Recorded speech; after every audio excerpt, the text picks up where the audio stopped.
How well do you know yourself? I'd like you to take a quiz to find out a little bit about the kind of person you are. There are 6 questions. We'll read the questions together, and I want you to think about your answer to each one. Okay? 1. If you see a large insect in the house, do you scream? 2. If you have friends over for dinner, do you cook most of the food or order from a restaurant?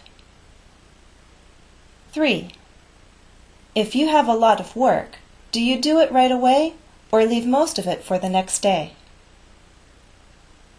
4. Do you keep a secret if a friend asks you to? 5. Do you laugh if you make a silly mistake? 6. If you have a choice, what kind of movie do you prefer to watch? Okay. So now let's compare answers and see how similar we are in terms of personality. These are my answers. 1. If I see a large insect, I scream. 2. If I have friends over for dinner, I like to cook most of the food myself. 3. If I have a lot of work, I try to do most of it the same day. 4. I keep a secret if a friend asks me to. 5. I usually laugh if I make a silly mistake. 6. If I have a choice, I prefer to watch a comedy. Sometimes I'll watch a sad movie for a good cry, but usually I prefer a comedy. Now, if you were paying close attention, you noticed that both in the questions and in the answers, we made use of the word if. Statements with the word if are called conditionals. Conditional comes from the word condition. In these statements, we have 2 parts, the condition and the result. The result cannot exist without the condition.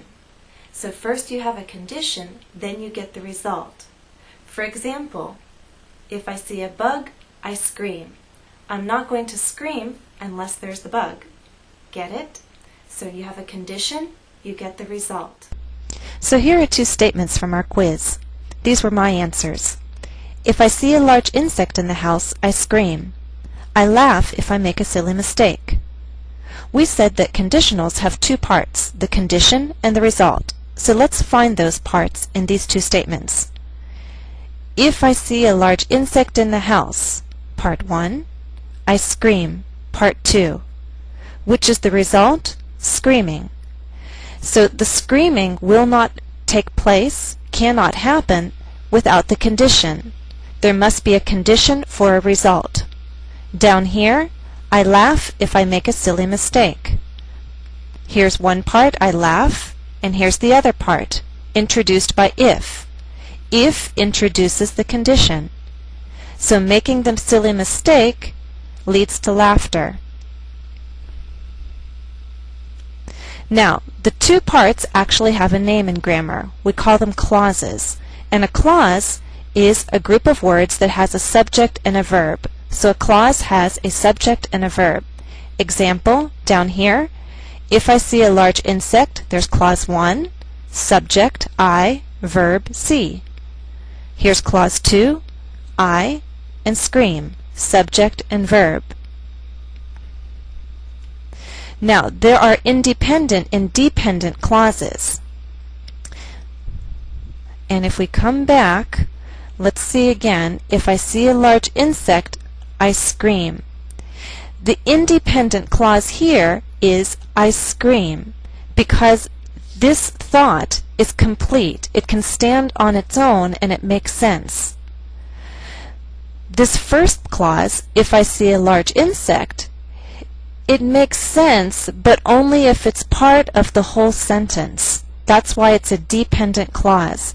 This clause is dependent on what follows, I scream.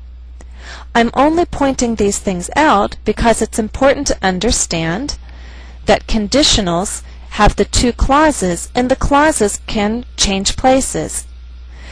If can come first in a sentence, if can take the second position in the sentence. So either the dependent or independent clause can begin these conditional statements. Make sense? Okay, let's race ahead forward then. We know the types of clauses, we know their order, we know that the clauses can be independent or dependent. The if clause is the dependent clause, and it can come first or second in the sentence. I laugh if I make a silly mistake. Did you notice that if it comes second in a sentence, we do not need a comma? We only need the comma when we put the if clause first. Notice that again. So here we have if coming first, and here it comes second. When we write, we need a comma because the if clause is coming first in this statement. If we're only speaking, then you'll hear a pause. If I see a large insect in the house, I scream. Down here, you don't need the comma, and you won't likely hear a pause. I laugh if I make a silly mistake. Now, let's pay attention to the verb tenses that we're using here. By using present tense verbs in both clauses, we make conditional statements to show facts. For example, if you cut your finger, you bleed. General truths. If you exercise regularly, you feel better. Habits. If I order tea, I ask for milk and sugar. Common events. If it rains hard, there is flooding in this area. It's important to note that all of these examples have been real situations. So using the present tense in both clauses expresses a real situation. We can call these statements factual conditionals or real conditionals. Other verb forms. So note that when I say present tense, it doesn't just mean simple present. You can use other verb forms. For example, if I'm studying, I don't answer the phone.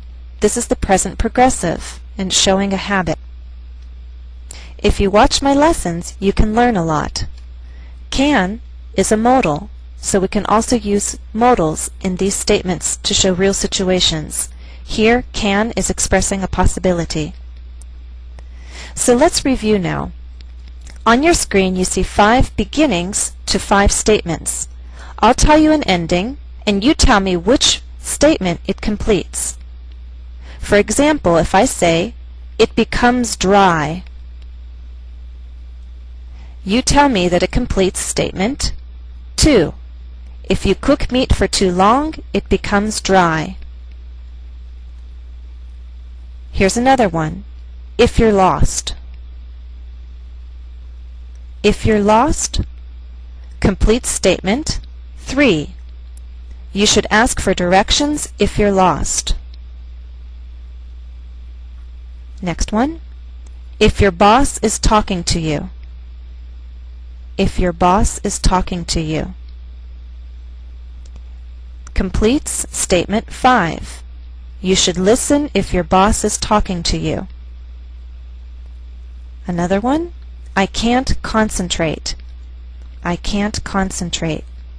Completes statement 1.